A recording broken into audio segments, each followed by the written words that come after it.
Bonjour à tous et bienvenue pour ce nouvel épisode de la série de podcasts de la Chambre de commerce et d'industrie franco-ukrainienne. Je suis Sébastien Gobert et je pense que vous savez par quoi je vais commencer la revue de presse. L'Ukraine vient donc de passer le premier tour des élections municipales, cantonales et régionales. Les principaux enseignements du scrutin, ce sont les victoires des barons régionaux dans les plus grandes villes du pays et un discrédit des candidats soutenus par le président Zelensky qui pourrait compliquer la suite de son mandat. Le scrutin s'est déroulé dans le calme, malgré quelques violations isolées et une participation très faible d'à peine 37% de l'électorat. Il faut encore quelques jours pour établir les résultats officiels, déterminer les configurations de second tour et aussi les leçons que l'exécutif entend en tirer.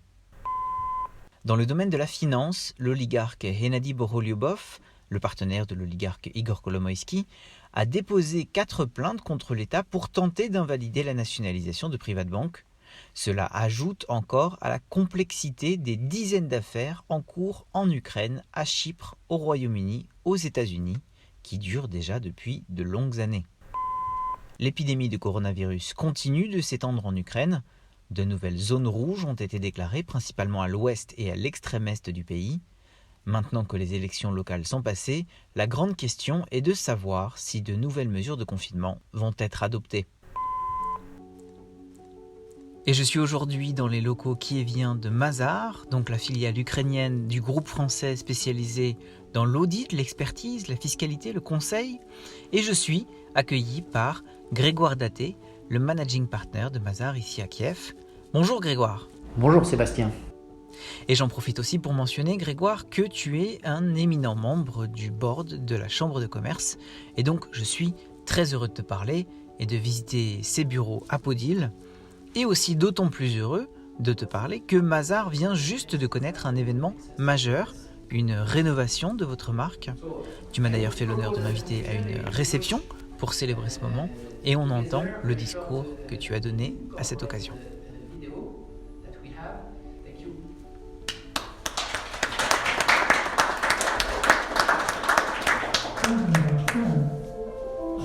C'était vraiment une très belle soirée et on sentait un grand enthousiasme dans l'équipe.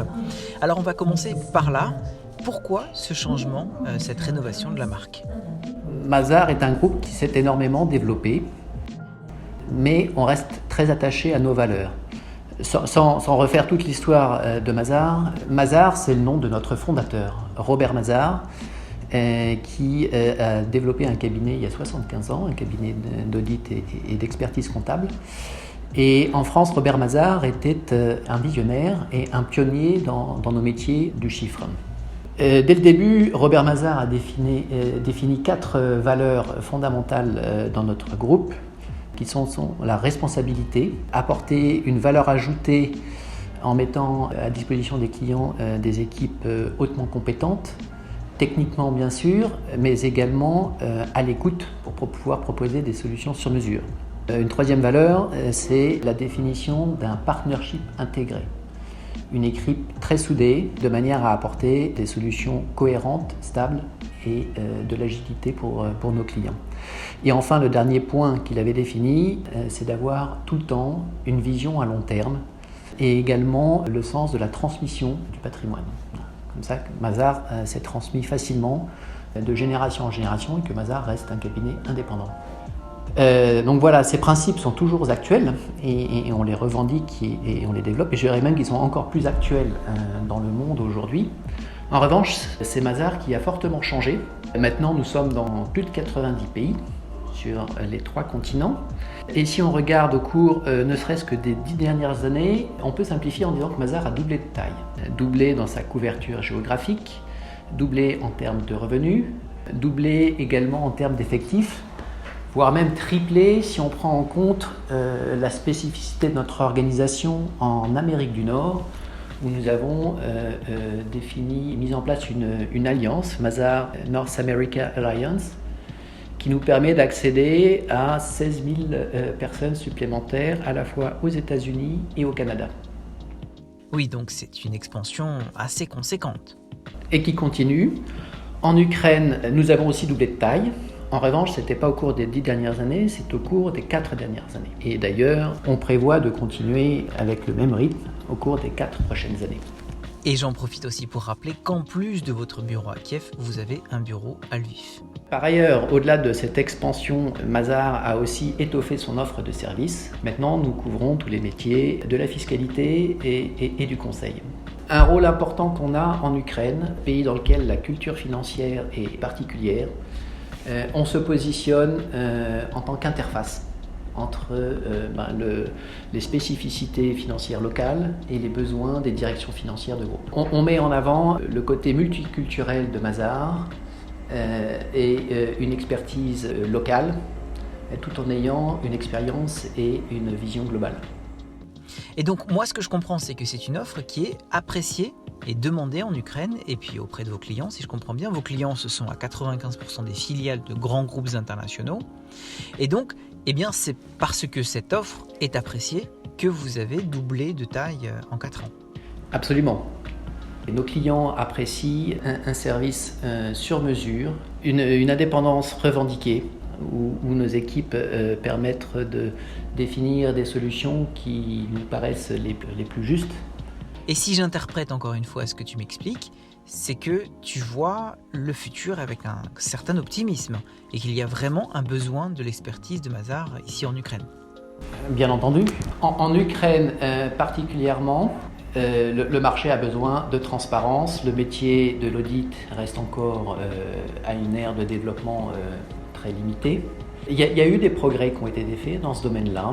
Une loi sur l'audit a été passée il y a maintenant 2 ans et demi, et qui correspond en fait quasiment à un copier-coller de la directive européenne sur l'audit qui a été mise en place en 2016 dans tous les pays membres de l'Union européenne. C'est un progrès intéressant. En termes d'application, maintenant, ça prend un peu plus de temps.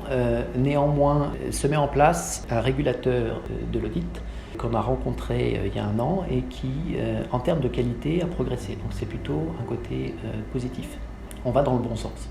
Et donc ce que ça veut dire, c'est que l'Ukraine avance petit à petit vers une culture de la responsabilité, de l'expertise, peut-être aussi de la transparence.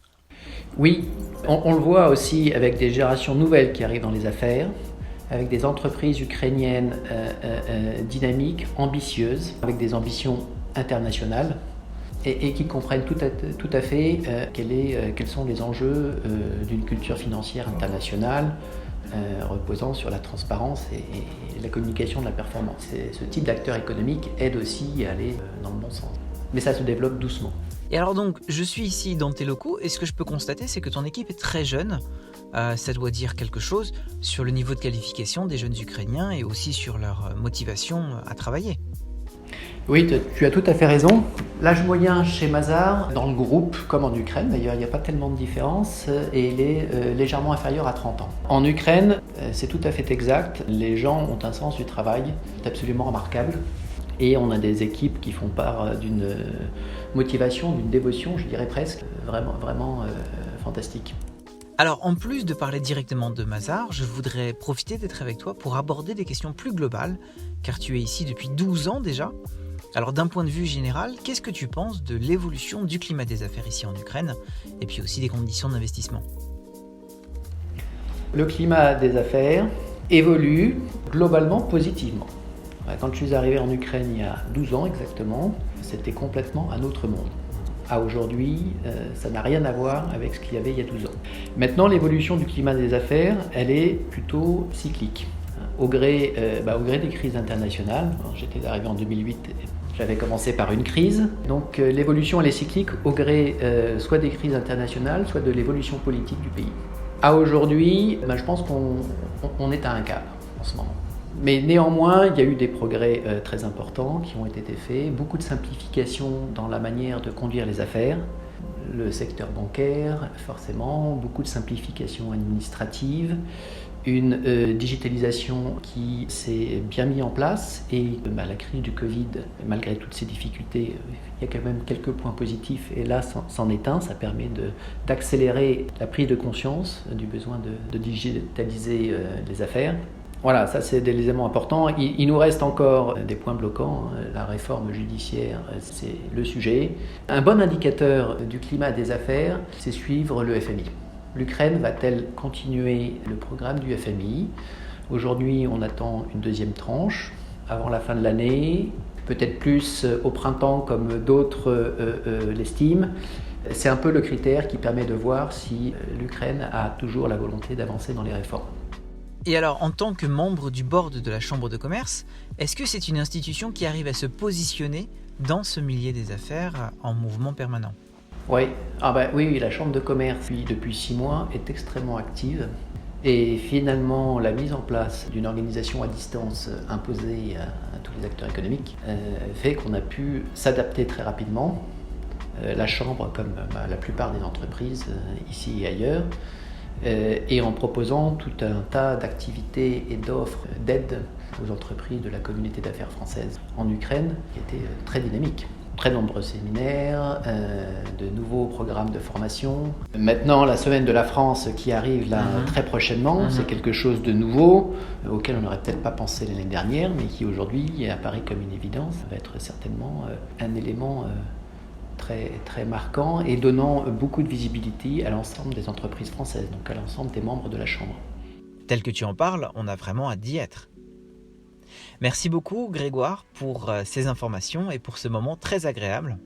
Sébastien, merci beaucoup. Et merci à tous d'avoir écouté cet épisode de la série de podcasts de la Chambre de commerce et d'industrie franco-ukrainienne. C'était Sébastien Gobert, à très bientôt pour une nouvelle conversation.